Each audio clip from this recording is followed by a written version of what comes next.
Good evening, good afternoon, good morning. It's now getting on to 2 months, since Blessed Geza and his four war veteran friends appeared on their social media screens telling Mnangagwa to go, dismissing his regime as corrupt, incompetent, and must go. He promised the people that he'll send them a signal. And one assumes that that signal was to let them know when the people should come out in the street in support of the so-called Geza revolution. I think it is worth a while to ask, where are we? Benjamin, where are we with this Geza revolution? Good day to you and good day to our viewers. Thank you for joining us. Yeah, it's a good question to ask. Where are we and where is the signal? For me, it's very difficult to understand what exactly the signal was to be and what we were supposed to do because nothing was really explained in detail about what was the next move and why we are going to be doing what we need to be said to do. There wasn't really any communication. But my guess is, like you said, was supposed to show solidarity with with the five war veterans and the Chiwenga faction, you know, to to side with them. Whatever they are doing, we are supposed to do as well,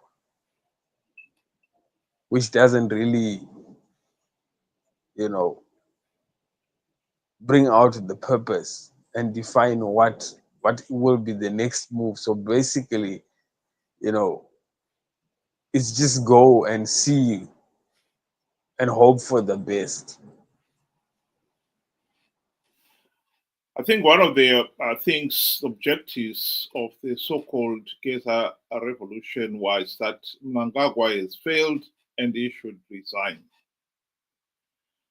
And the second one, which is equally important, was to stop Mnangagwa amending the constitution to push through his idea that he should be allowed to stay on until 2030.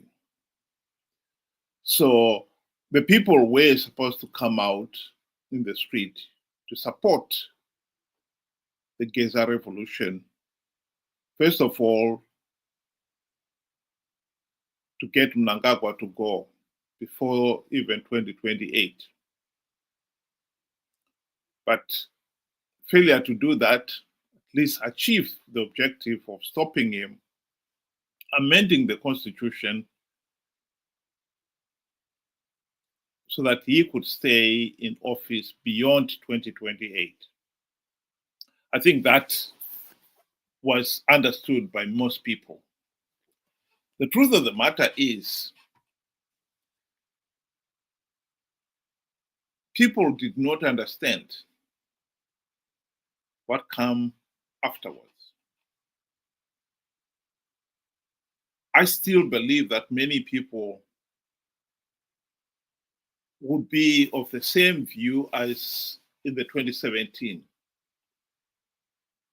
that having stopped Mnangagwa amending the constitution, and better still, forcing him to leave office before 2028, will finally deliver the Zimbabwe that we all want. a democratic Zimbabwe. I don't think that was ever in Geza and his colleagues' mind. Their view was no different from the 2017. Once you've achieved the first objective of getting Mnangagwa out, they were going to say Chiwenga should be president. Some of them talked of, oh, we will have a government of national unity, but it will be headed by Chiwenga.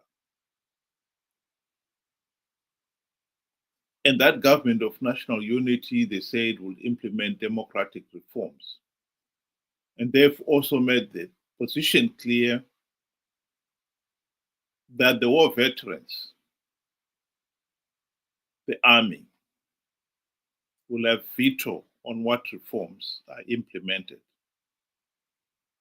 I think those are the things that some people have failed to understand.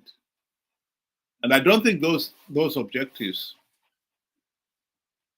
will ever be achieved. We can't say people do not understand what is going to happen after, when video clips from the press conferences, or the meeting with Geza, said everything. I mean, he made it very clear that, do you expect that us as war veterans, we will all die before any one of us takes office? And then he goes on to swear and all that. He made it very clear. So we cannot then say, we did not understand, when the message is loud and clear. The war veterans want their turn at the table. That is what is supposed to happen next. Who their candidate is exactly, he refused to say. But, everything points to say Chiwenga is the next, person in line. He's the next war veteran. So we cannot then deny that fact. And it goes on to say, it is our turn at the dinner table. We want to sit there and have a turn to eat of that feast. That is what he said. So we cannot then say we did not hear that part when we heard the part for the signal. That would be just selective bias. We know what Geza and his comrades want, and that is their turn.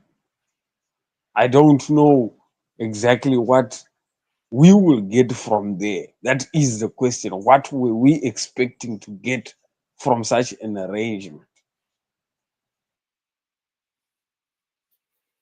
Well, I've got to agree with you there. This is actually the video clip that you're referring to. Are you against the 2030 slogan? Yeah, I'm very much against. I think from my last interview, now that this is bullshit. This is bullshit. But you yes.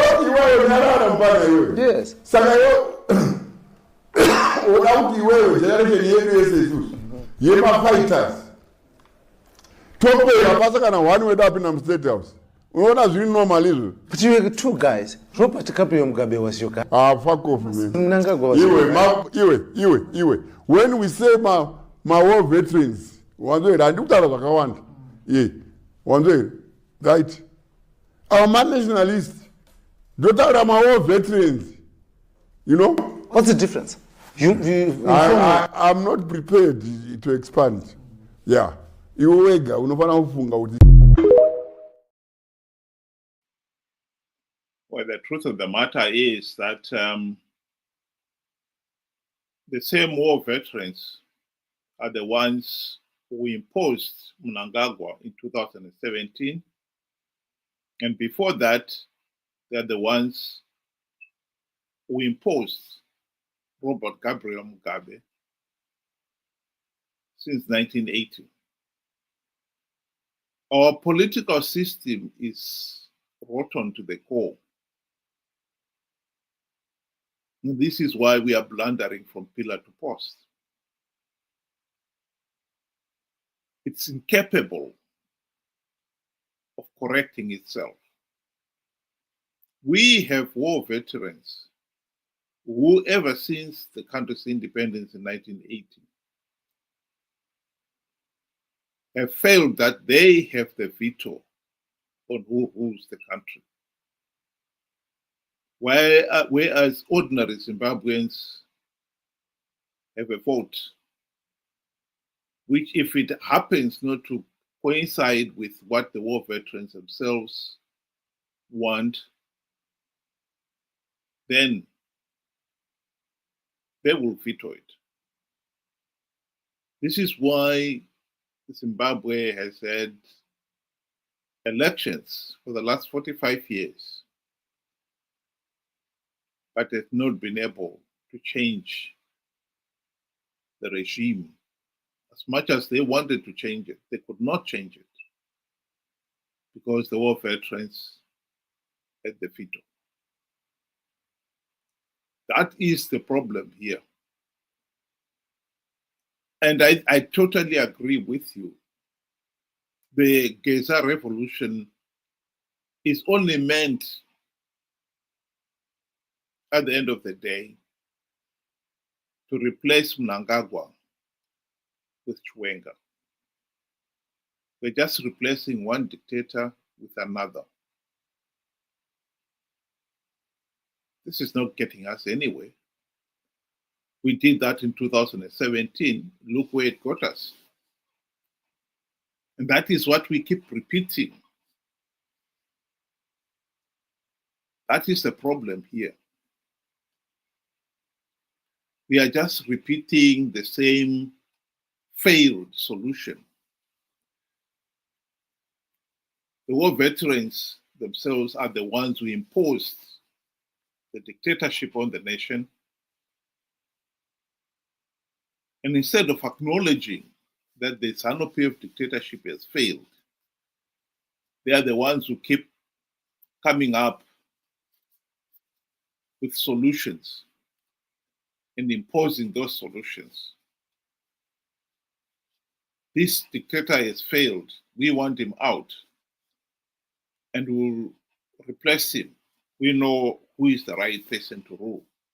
And in this particular case, it really is a fight for power, nothing else.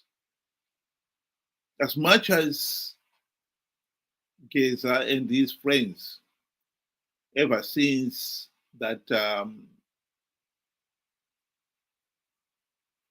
media video where they were dismissing and calling for Mnangagwa to go, the truth of the matter is they have only used the people suffering as the basis for demanding that Mnangagwa must go. However, their solution has also been very clear. When Mnangagwa goes, they'll replace him with Chiwenga. How that can be a solution beggars belief.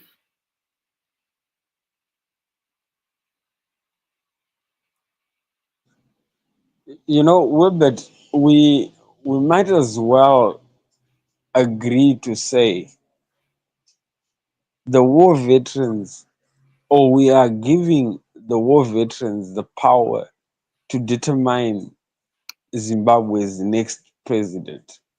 Not only did we do that in 2017 when we replaced, when they replaced Mugabe with, to give us Mnangagwa, and now they want to replace Mnangagwa to give us Chiwenga.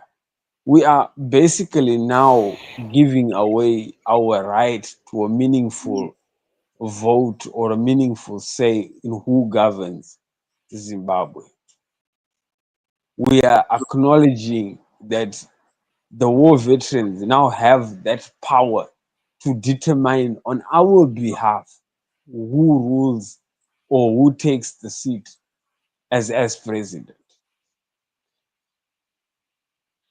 If we agree to say we are waiting for a signal and what they determine their candidate and we take the signal as is, I can safely say we as a people have just given away our right to a meaningful say through an election process. Period. There's no negotiating and there's no watering down there. It is done. The war veterans from now on get us a candidate and give us a signal that this is the candidate that we want and we follow. So we need to think about that before we make the next move. Are we then settling to give away our right as Zimbabweans to the war veterans? I'll just answer Christopher there. The comment is on the screen. I think the most important thing to note here is that Geza is not fighting on the people's side. As much as he is using the people suffering to further his own agenda. There's a subtle difference there. This is not the first time, in fact, that ZANU-PF thugs have used the people to rally the people, articulating the people's suffering. And when the objective is nearly accomplished or has been accomplished, the ZANU-PF thugs have turned around and said,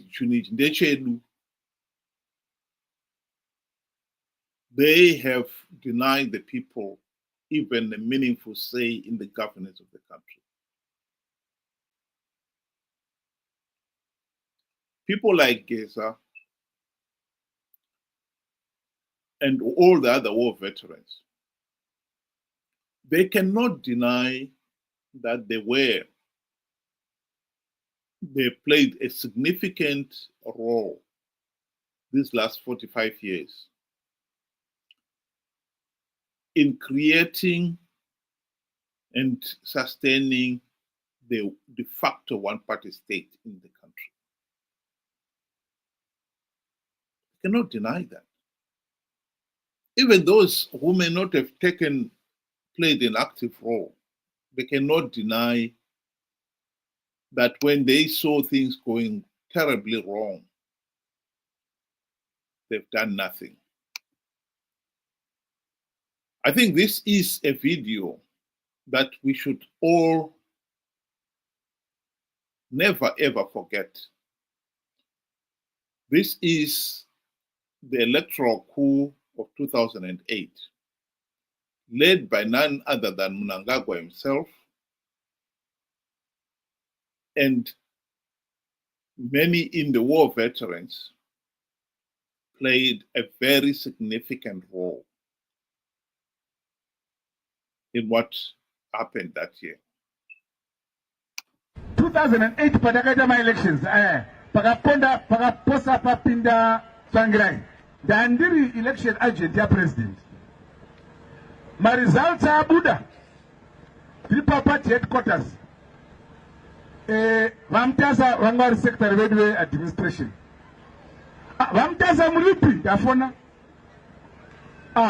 ndiri kwarusapi koma gwenda kwarusapi seka ma-results achibuda kudai vanga aiwa zvako izvo Mnangagwa ndezvako endaenda kumusha ofisi vangabisa zvinhu zvavo zvose.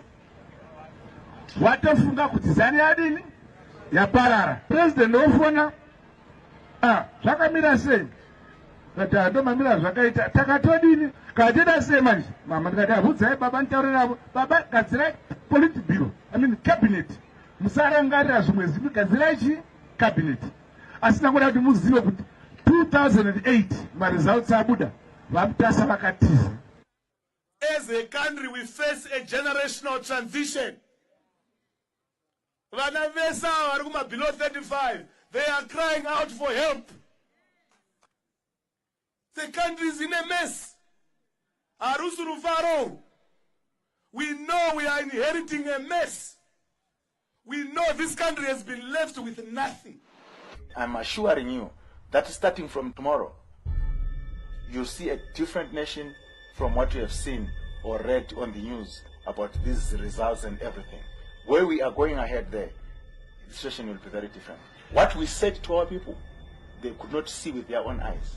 We are going to act as we see it fit. We are prepared to go the whole distance.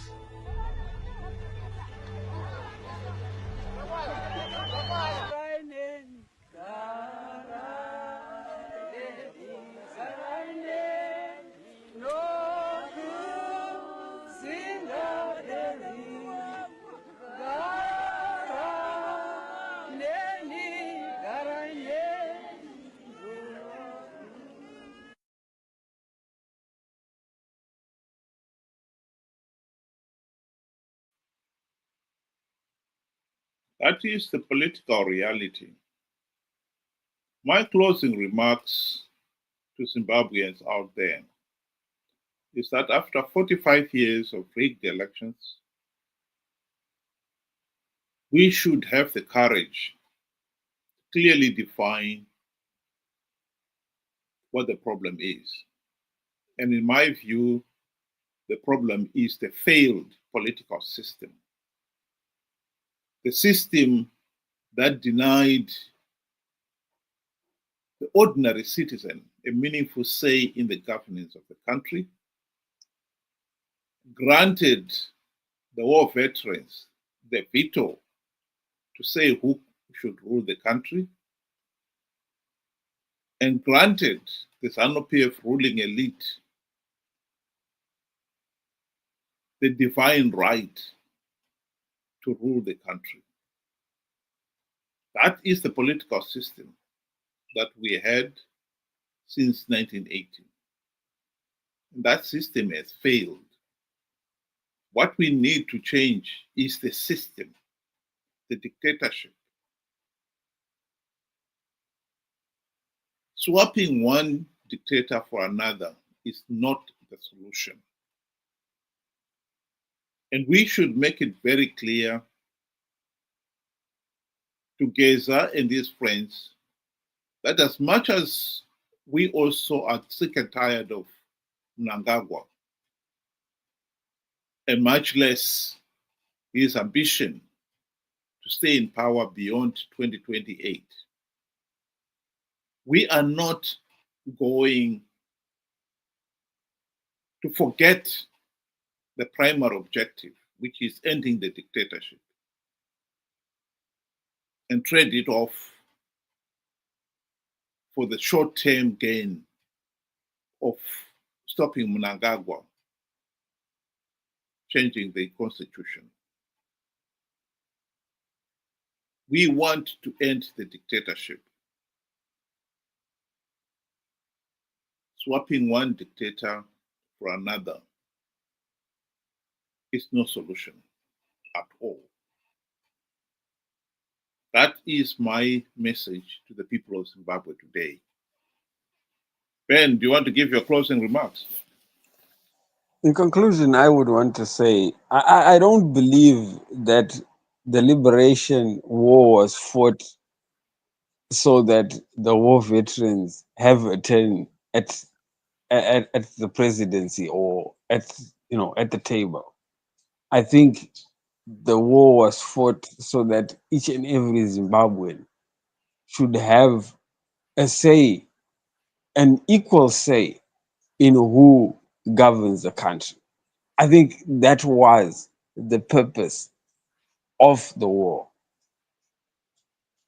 Now, this to say, the war veterans, because they, or the surviving war veterans, decide for millions who the next candidate will be. I think that is not right. That is the Smiths way. That is what we fought against. That is what they fought against. Now they're taking us right back there by choosing and denying each and every one of us a choice. They are simply placing a candidate, and that is, simply put, it's my way or the highway. That is what he is saying. And I urge every Zimbabwean to think about this. Is this what we are settling for? Is this how we want to decide each and every time we change leadership of our country? I don't think so. So let us not give them that, let us not give away our right to who governs the country. Thank you. Thank you very much, Benjamin. And those of you who were able to join us, thank you very much for joining us. I hope you'll be able to do it again tomorrow, 6 p.m. UK time, 8 p.m. Zimbabwean time.